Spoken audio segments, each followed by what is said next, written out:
If you need to delete an email sequence in MailChimp, this quick tutorial will walk you through the process step by step. Whether you're cleaning up old automations, removing an outdated sequence, or just keeping your account organized, this is a simple way to do it without getting lost in the dashboard. And if this video helps you out, make sure to hit like and subscribe for more easy software tutorials. Let's jump in. First, open your web browser and go to MailChimp.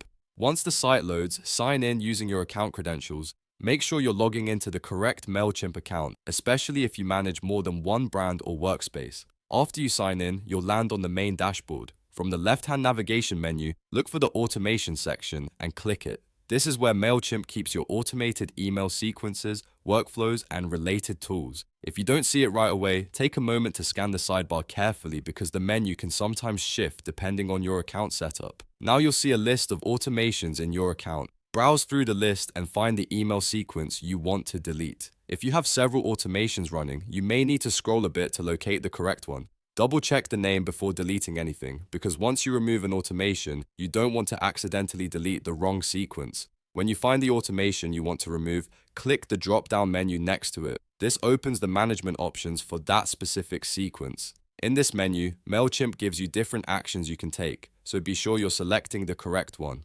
Next, choose Delete from the menu. MailChimp may ask you to confirm your decision before it permanently removes the automation, so review the prompt carefully and confirm if needed. Once you do that, the email sequence will be deleted from your account. And that's it. You've now deleted an email sequence in MailChimp. It only takes a few clicks once you know where to look, and now you can keep your automations list clean and up to date. If this tutorial helped, please give it a like, subscribe to the channel, and leave a comment if you want to see more MailChimp how-to videos. Thanks for watching, and I'll see you in the next one.